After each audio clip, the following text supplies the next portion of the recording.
Grace and peace be with you on this day. So when I was a child living in the streets of Puerto Rico, my mother was very, very carefree. She would open the door and say, "Go out and play. Will you go out and play?" Made me think that she was so eager to get rid of me. And that's what we did. My favorite game was hide and go seek. Now, we lived in a cul-de-sac, and just about every house in that cul-de-sac had two other kids in it that I could play with. And what nobody knew is that I had a hiding spot, a secret place where I could hide and nobody would find me, and nobody knew that place. So consequently, I won time and time and time again. And so when the call was made, come out, wherever you are, I would wait until I was certain that no one would see me coming out from my hiding place. Does this sound familiar? Anybody out there more or less had the same experience as a child, right? That is until one day my mother came out of the house holding her favorite wooden spoon. You've heard stories of my mother and her wooden spoon, haven't you? And she let out a shout. She had these lungs. Her voice could be heard in just about every corner of that cul-de-sac.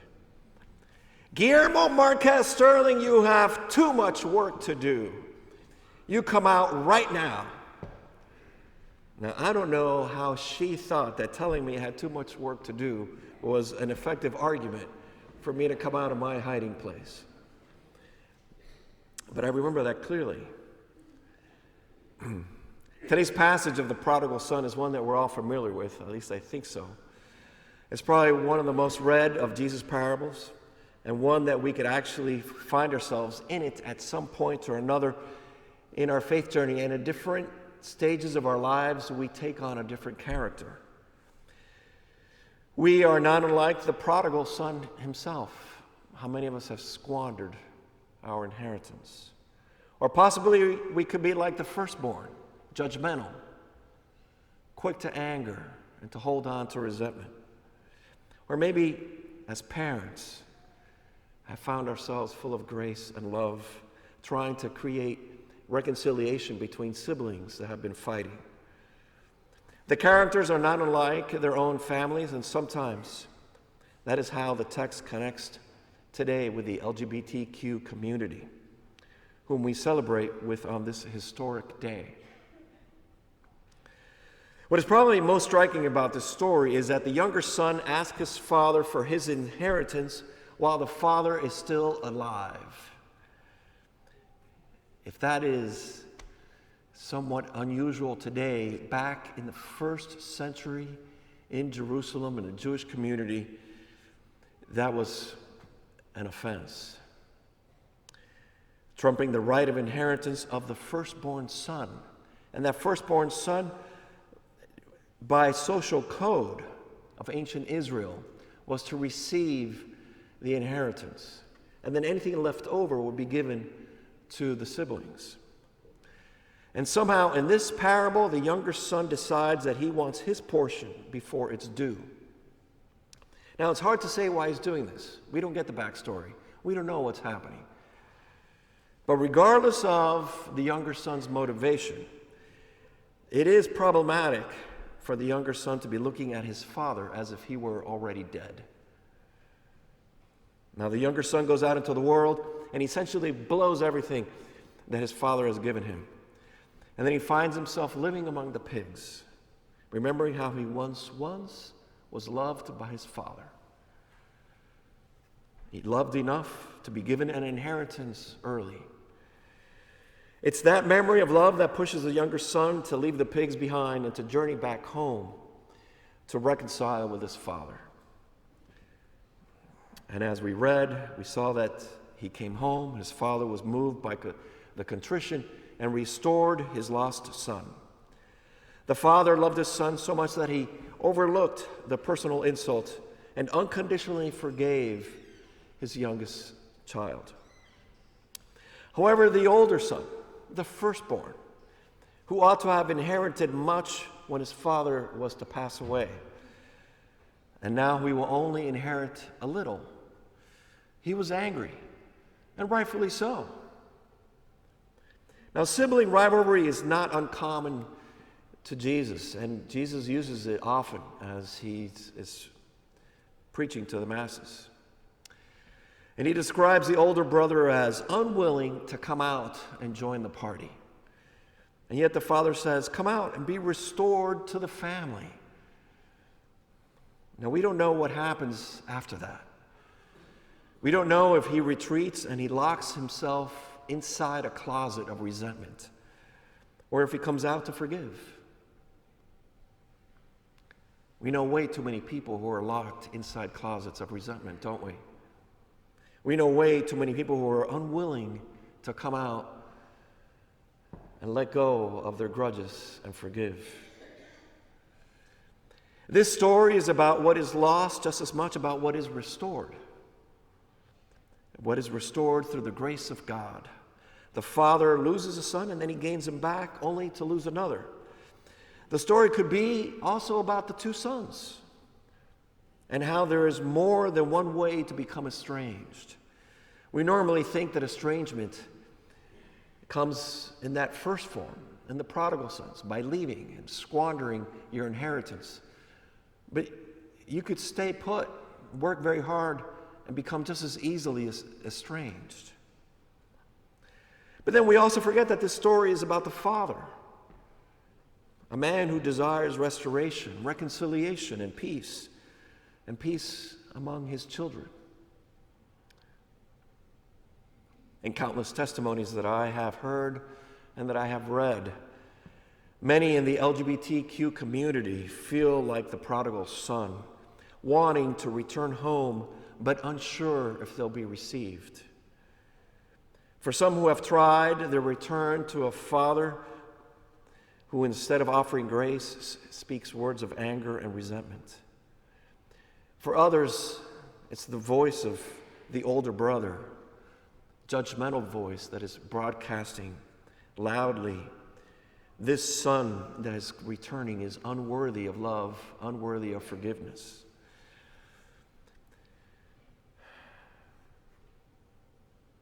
And what are missing are the voices for justice and grace. What are missing are the voice of reconciliation. Let's bring back together. To this day, many Christian churches still claim that being gay, lesbian, bisexual, or transgender, that they're all lifestyle choices. They misrepresent that gender identity as a choice, and they say it can be overcome with a commitment to Christ. And they offer all sorts of conversion therapy to undo that sin. I will tell you that they have taken the commandment of Jesus to love your neighbor as yourself, and they have modified it. They have changed it into love your neighbor once your neighbor becomes like you. Think about that. How many people want us to become like them? And only at that moment will be accepted. The older brother, of course, wanted his younger brother to be just like him, to stay in the fields and working, to be respectful. And even though the younger brother has returned and wanting to reconcile with the father is not good enough, the resentment's there, and the older brother's keeping himself out from the party, out from the reconciliation, out from the celebration. Do we see the parallels here?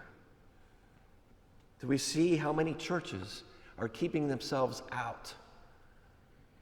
They're keeping themselves out from what the rest of the world is doing. Everywhere we look, people are uniting, holding hands, reconciling, calling, and loving their neighbors, regardless of their sexual identity, gender identity, whom they love, and how they seek to express that love. I will tell you that in the 7.5 years that I've been here, I have witnessed how welcoming this church is.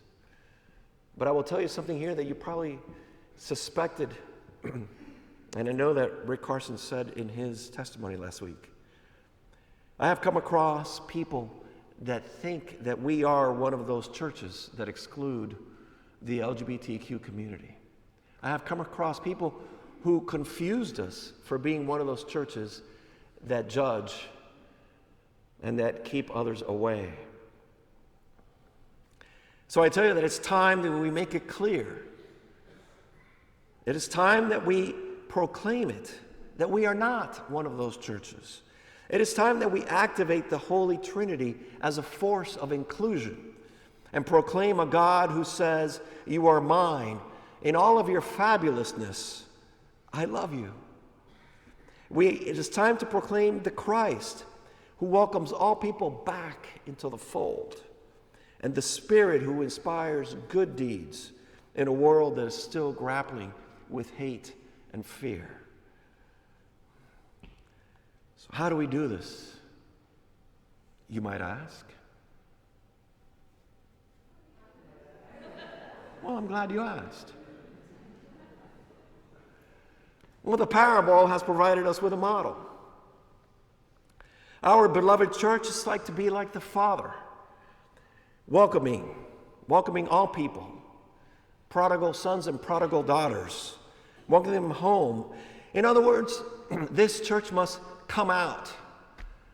It is time for us to come out from the closet and proclaim a model of grace and love for all people. When the church comes out full of grace and love, all the younger sons of the world come out to themselves when they realize that there is a love that accepts them for all they are and that accepts them unconditionally. When the church comes out full of grace and love, it provides a pathway for all those firstborn sons who are full of anger and resentment to reconcile, to pure and cleanse their hearts of that anger, and to be able to embrace their younger sibling.